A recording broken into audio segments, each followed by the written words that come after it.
Dios te bendiga, Dios te guarde. La paz de Dios sea con cada uno de ustedes. Muchísimas gracias a aquellas personas que se están suscribiendo al canal. Eso indica que le está gustando la forma en que estamos tratando los temas que abordamos en este canal. Y el tema de hoy es un tema muy controversial y es Jesús y la maldición de la higuera. Creo que es el único, y si hay más, tal vez no lo he visto en la Biblia, donde Jesús maldice algo. Y vamos a verlo en varias etapas. El por qué Jesús maldijo la higuera, qué significa el concepto de maldecir la higuera, si es posible que haya sido una analogía o tratando de uno de los escritores de los evangelios, por ejemplo Marcos, si estaba tratando de hacer una alusión al pueblo de Israel, si esto va conforme a lo que Jesús vino a hacer aquí a la tierra. Todo esto vamos a tratar de explicarlo en este video. Es posible que este video sea un poco más largo que lo que tenemos acostumbrado en el canal, pero creo que al final usted va a entender un poquito más de lo que es cuando usted puede leer y puede entender lo que dice su Biblia.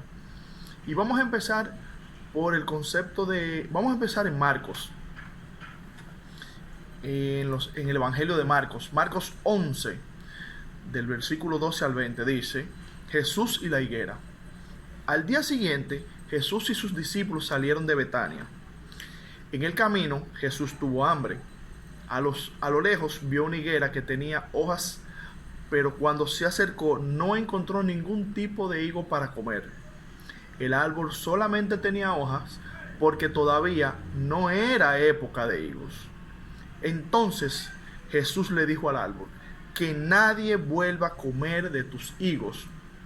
Y sus discípulos lo oyeron.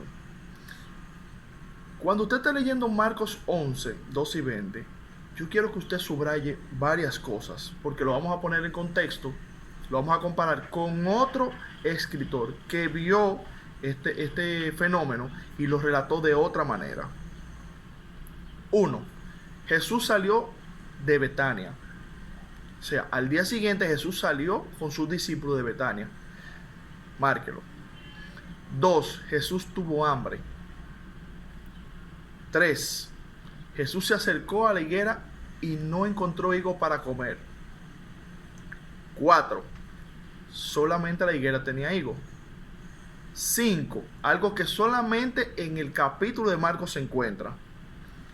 La parte dice: porque todavía no era época de higos. 6. Jesús le dijo al árbol: que nadie vuelva a comer de tus higos. Y sus discípulos lo oyeron. Con estas 6 partes vamos a leer ahora lo que dice Mateo. Jesús maldice la higuera sin fruto. Por la mañana, cuando volvían a la ciudad, Jesús sintió hambre. Vio una higuera junto al camino, se acercó a ella, pero no encontró más que hojas. Entonces le dijo a la higuera: nunca más vuelva a dar frutos. Y al instante la higuera se secó. Empecemos a desmontar este asunto. Primero, tal y como anteriormente dijo, creo que es la única vez que Jesús hace un milagro para destruir. O sea, es posible que entendamos que Jesús hizo este milagro cuando tenía un concepto de, si se pudiera decir, de una furia o de un hambre muy grande. Y en esta parte Jesús hace un milagro destructivo, cosa que no vemos en ninguna parte de la Biblia que Jesús haya hecho. Entonces vamos a empezar a desmontar este asunto. En primer lugar, vamos a entender lo siguiente. Es la única parte del Evangelio de Marcos que se da en 3 tiempos. ¿Por qué se da en 3 tiempos? Porque como leímos, Marcos 11, del 12 al 20, expresa lo que el tema en cuestión. Lo segundo es que Marcos inserta entre la maldición del higo, de la higuera, inserta otra historia. Es Jesús y los comerciantes del templo. Y al final pone la lección de la higuera. Es decir, al principio Jesús pasó, maldijo la higuera y siguió para el templo. Ahí él expresa lo que Jesús hizo en el templo. Y al final de Marcos 11 especifica: y a la mañana siguiente Jesús y sus discípulos pasaron junto a la higuera y vieron que se había secado hasta la raíz. 3 tiempos de un mismo milagro. Sin embargo, en Mateo vemos lo siguiente: es un solo tiempo. Un solo tiempo. ¿Por qué Jesús maldijo la higuera? Bueno, Mateo, tratando de mejorar este asunto 10 años después, cuando él escribió su evangelio, basándose en lo que había visto de la obra de Marcos, él trató de suavizar este asunto y empezó diciendo lo siguiente. Primero, él omite cuando Marcos dice que no era el tiempo para higos, para que no suene como que Jesús es, en términos muy llanos, un desesperado. Segundo, la maldición recae sobre la higuera y no en las personas que se queden sin comer los higos. En tercer lugar, dice que la planta se secó inmediatamente, no al día siguiente, para que la palabra de Jesús no demorara tiempo en cumplirse. Y lo próximo que dice es que cuando se secó la higuera de raíz, tuvo que esperar 24 horas para entender eso. No es posible que un hombre que vino a dar su vida, una persona llena de bondad y de misericordia, tuviera un ataque de ira o de furia de manera destructiva contra una simple higuera. ¿Por qué? Primero, Marcos y Mateo especifican textualmente que Jesús salían de Betania. Al día siguiente salían de Betania. Ojo. Si Jesús venía saliendo de Betania a la mañana siguiente, o sea, él expresa que al día siguiente, o sea, vamos en camino, se supone, no había tiempo de ayuno en ese entonces, se supone que Jesús tenía que venir en el camino ya un concepto de desayuno, o sea, tenía que venir desayunado para que entendamos. ¿Cómo es posible que Jesús tuviera hambre solamente él y no sus discípulos? 1. 2. Mateo expresa claramente: por la mañana, cuando volvía a la ciudad. Es decir, para Marcos, Jesús venía saliendo de Betania. Para Mateo, Jesús volvía a la ciudad. O sea, hay cosas que dos personas, y los evangelios están llenos de eso, de que una persona ve algo que hizo el maestro y lo relata desde su punto de vista. Perfecto. Sin embargo, no creo que sea muy interesante ni muy bueno de que usted cambie las cosas de la palabra de Dios por algo decir, Entonces, es posible que partamos el versículo en 3 partes. ¿Por qué? Vamos a partirlo en 3 partes, tratando de buscarle una idea de lo que dice Marcos. Lo primero, que algunos teólogos biblistas, si se pudiese llamar el caso, sostienen que no se trata de un episodio vivido realmente por Jesús, sino es más bien tratando de poner una teología, una idea teológica de lo que era el pueblo de Israel. ¿Por qué?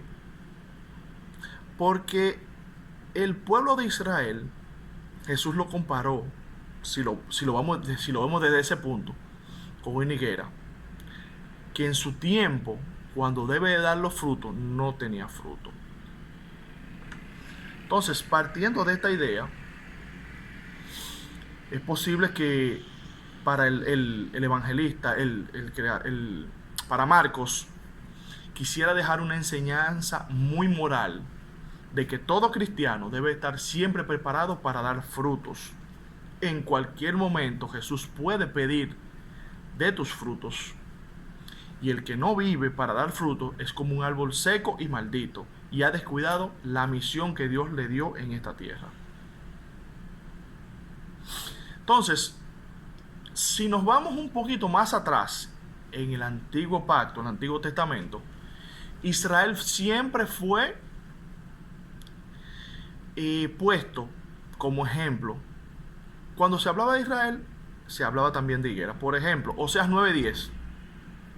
Los primeros higos de la temporada. Fruto temprano de la higuera, Oseas 9:10. Isaías 28:4. Jeremías, por ejemplo, compara la canasta de higos maduros con Israel. Miqueas se lamenta porque Israel es una higuera vacía y sin frutos. Y el cantar de cantares asemeja a la amada con una higuera madura y fecunda. Entonces, siempre Israel en el Antiguo Pacto o Antiguo Testamento fue visualizado como este higo o como la higuera. Entonces, entendamos lo siguiente. La idea que más cercanía tiene con los hijos de Dios, con los israelitas y con la higuera, es la que nos expresa Marcos. No es más que una forma idónea de ejemplificar lo que nosotros somos para Cristo. Es posible, tal y como dije anteriormente, que Jesús esté pidiendo frutos de ti y tú no solamente tengas muchas hojas. Y cuando el maestro te pida fruto, se asemeja de que si tú no das los frutos necesarios en el tiempo, tú eres un árbol maldito. Entonces, hay que ver cómo tú estás manejando tu vida cristiana, cómo se está manejando tu concepto cristiano, si tú estás dando fruto o no estás dando fruto, si tú estás haciendo algo donde te toca o no. Es posible que Jesús nos haya dado este ejemplo para que aprendamos de la parábola de la higuera. Cuando ya sus ramas estaban tiernas y brotan las hojas, caen en la cuenta de que el verano está cerca. Jesús, cuando pasó por la higuera, no estaba en tiempo de verano. Por lo tanto, la higuera no podía dar frutos. Y usted me dirá, bueno, pero Él es el creador, hijo del creador del cielo y de la tierra, y a Él todas las cosas tienen que dársele. Sí, pero yo siempre he dicho, y creo que la Biblia lo especifica muy claramente, de que Dios es un Dios de orden y de procesos secuenciales. ¿Acaso a Jesús no le iba a ser más fácil pedir una legión de ángeles, como se lo dijo a Poncio Pilato cuando estaba frente a él?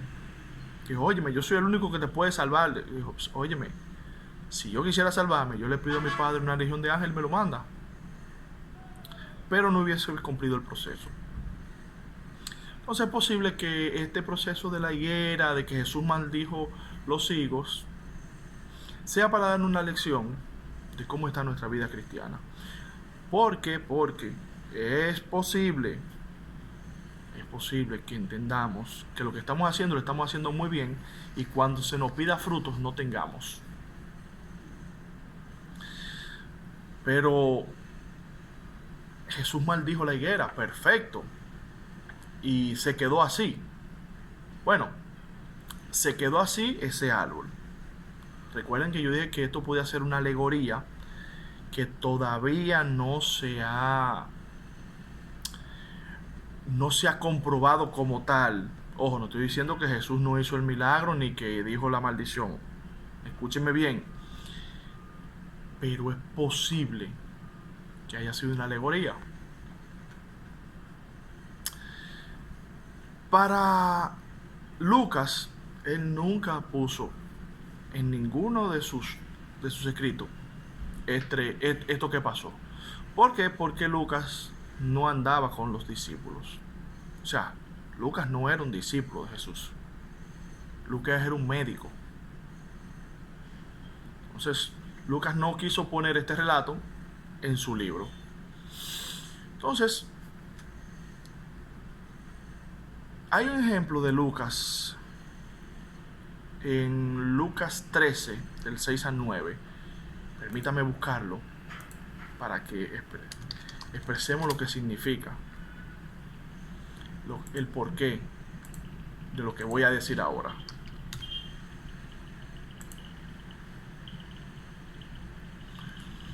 Parábola de la higuera estéril. Lucas 13, del 6 al 9. Del 6 al 9 dice: Dijo también esta palabra: tenía un hombre una higuera plantada en la viña y vino a buscar fruto en ella y no halló. Y dijo al viñador: he aquí, hace 3 años que vengo a buscar fruto en esta higuera y no la hallo. Córtala. ¿Para qué tú inutilizas también la tierra?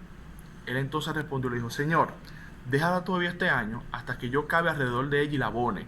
Y si diere fruto, bien, y si no, la cortarás después. Fíjense que Lucas no especifica, ni habla del maestro, ni habla de la maldición de la higuera, sino más bien está haciendo otra alegoría de lo que es el pueblo de Dios. Fíjense que ahí habla un concepto de 3 años. Ese concepto de 3 años es algo alegórico al tiempo de Jesús. Y le dijo al viñador: aquí hace 3 años que vengo a buscar fruto en esta higuera y no la hallo, córtala. Es decir, tengo 3 años viniendo a ver el pueblo de Israel y como que no entienden, córtalo. ¿Para qué también tú inutilizas la tierra? Él le respondió, el que estaba encargado de cuidar el viñedo, le respondió: Señor, deja todavía un año más, hasta que yo cabe alrededor de ella y la abone. Y si diere fruto, bien, y si no, la cortarás después.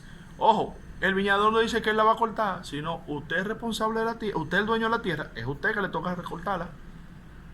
Él está hablando específicamente de Jesús, el pueblo de Dios en ese entonces. Pero Lucas no hizo mucho énfasis en esto. Fue más bien otra alegoría, como le especifiqué. En Marcos 13:28 especifica textualmente cuando entendía el maestro que las higueras estuvieran con su fruto. Vamos a buscar Marcos 13:28, a ver qué dice, porque siempre me gusta especificar lo que dice la palabra y en base a eso hablar acerca de eso. La lección de la higuera. Aprenda la enseñanza que da la higuera. Cuando este árbol le salen ramas tiernas y hojas nuevas, ustedes saben que ya se acerca el verano. Del mismo modo, cuando vean que todo esté pasando, como les he dicho, sabrá que pronto vendré. Les aseguro que esto pasará antes de que mueran algunos de los que están vivos. El cielo y la tierra dejarán de existir, pero mis palabras permanecerán para siempre. Ojo, Jesús sabía cuál era el tiempo, como judío, en que las higueras dan su fruto. Cuando tienen las ramas, cuando empiezan a brotar los frutos. Es decir, que Jesús no podía pedir algo que no estaba en tiempo. Y vuelvo y te repito, es posible que usted me diga: no, pero que Él es el Hijo de Dios y hay que dar. Jesús no vino a romper ninguna de las partes de la palabra de Dios. Más bien Él vino a hacerla cumplir. Entonces, aquí no se está hablando de un concepto de que si se maldijo o no la higuera, sino más bien de lo que significa para el pueblo de Dios la maldición de la higuera. Es lo mismo. ¿Por qué te lo expongo? Miren, es posible que usted haya dado vuelta a este tema. Otra parte, con respecto a lo que Jesús dijo, fíjense que Marcos insertó entre lo que en Marcos 13, cuando empezamos a hablar del templo, fíjense lo que sucede. Aquí hay un concepto muy grande con respecto a la lesión de la higuera. O sea, hay una inserción de Marcos con respecto a la maldición de la higuera. El asunto es cuando Jesús va al templo y luego cuando ellos pasan nuevamente y ven la higuera seca. Por una u otra razón, Jesús lo que le dio fue un aviso a sus discípulos, a todos. Le dijo, ustedes que son mis seguidores, yo voy a pedir esto de ustedes, yo voy a pedir frutos. Si no está, usted va a ser cortado y echado al fuego. No es más nada. Ese concepto que él va a manejar. Cuando estemos frente al trono, que Dios nos pregunte qué hicimos con los frutos que Él nos dio, esperemos, y si no lo estás haciendo, empieza a hacerlo, a dar frutos, porque delante de Dios ahí usted no puede dar y que vuelta y que no, que fue que el trabajo, no, que fue que lo estudio, no, que fue que la esposa, no, que fue que el esposo, que fueron los hijos, que era la iglesia, que yo no sabía, que se lo estamos especificando hoy. Empiece a dar frutos para que usted no quede como la higuera, como la analogía que Cristo hace con respecto a la higuera, para que después delante del Señor usted no empiece a dar, porque nadie le va a creer eso. Entonces, creo que el video se ha ido un poquito lejos, tal y como dije al principio, porque es algo que usted tiene que sentarse y entender, el porqué de las cosas, de por qué Jesús dijo tantas cosas, que nosotros hoy como cristianos de Occidente lo leemos y lo pasamos por alto. Porque muchas veces no entendemos lo que nos dice la Biblia. Porque desde nuestra mentalidad de occidentales no podemos entender el concepto en el cual se escribió la Biblia. Hay muchas analogías, así como esto de la higuera, así como los dos testigos que habla de Apocalipsis, así como Adán, Eva, así como el reino de Israel, que fue dividido en dos, así como la parábola de la maldición de los higos, así como la parábola de los higos, así como la parábola del siervo fiel. Hay muchas cosas que nosotros la leemos, que se han castellanizado, que las pasamos por alto en la Biblia, y lo leemos como si fuera simplemente un libro. Y la Biblia tiene que ser leída en su lenguaje original. Ojo, no le estoy diciendo que usted tiene que embarcarse a aprender hebreo, a aprender arameo. Para eso ya hay Biblias traducidas original, o sea, desde el idioma original en que se escribió. Mi exhortación a cada uno de mis alumnos en el Instituto Bíblico de Ciudad de Dios y en los procesos de enseñanza que me tocó manejar eran, señores, traten de leer la Biblia en su idioma original, en un idioma fiel, porque las castellanizaciones que hemos pasado desde la Biblia del oso hasta las Biblias que tenemos, la Reina Valera, la King James, que es una de la King James es una de las que más se asemeja, la Reina Valera, la Biblia del oso, la Peshitta, la Nueva Versión Internacional. Es un grupo de Biblias que se han ido castellanizando, y cuando tú lo lees, tú le pasas por encima como si fuese un libro o una parte de un informe universitario que tienes que hacer. Le pasa por encima y no entiende el concepto de por qué se escribió, por qué se hizo, por qué se dijo. Así mismo pasa también con las tinajas del agua que estaban fuera de la boda de cuando Jesús fue a Canaán. ¿Por qué había tinajas de agua fuera de una boda? Cuando usted entiende el porqué de eso, usted entiende el porqué del milagro de Jesús. cuando usted entiende lo que le dijo Pedro a Jesús con respecto a una partecita muy interesante que también espero ver si podamos, vamos a ver si hacemos un video acerca de esto, de por qué Pedro le dice lo siguiente al maestro. En Marcos 11:21. Vamos a buscar qué dice Marcos 11:21. El porqué de esto. Con respecto a la lesión de la higuera, Pedro recordó lo que había pasado el día anterior y dijo a Jesús: Maestro, mira, el árbol que maldijiste está seco. Jesús le dijo: confíen en Dios. Le aseguro que si tuvieran confianza y no dudan del poder de Dios, todo lo que piden en oración sucederá. Si le dijeran a esta montaña: quítate de ahí y échate al mar, así sucedería. Solo deben de creer que ya está hecho lo que han pedido. Pero la partecita más interesante aquí es lo siguiente: Maestro, mira, el árbol que maldijiste está seco. ¿Por qué? El concepto de maestro. Maestro no fue así, le dijo maestro. Él le dijo rabino. La higuera que maldijiste se ha secado. Usted mira, bueno, pero maestro y rabino es lo mismo. No, no es lo mismo. ¿Por qué no es lo mismo? La palabra rabino proviene de una raíz hebrea. Y la letra yud al final es un sufijo que significa mí. Es decir, que podemos traducir que Pedro literalmente le dijo: mi maestro. Este título judío solamente fue utilizado para una persona que tenía gran autoridad e importancia, incluso grandeza. Pero rabino siempre tuvo un sentido modesto, siendo reservado solo para los maestros, no para realeza.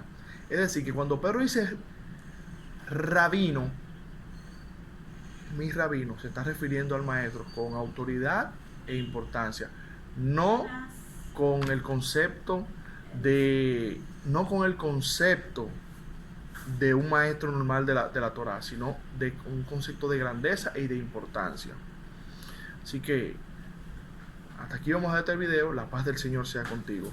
Espero que puedas suscribirte a este video y que puedas hacer y compartir este video a otros para que sigamos extendiendo en la palabra. Dios te bendiga, Dios te guarde. La paz del Señor sea con cada uno de ustedes.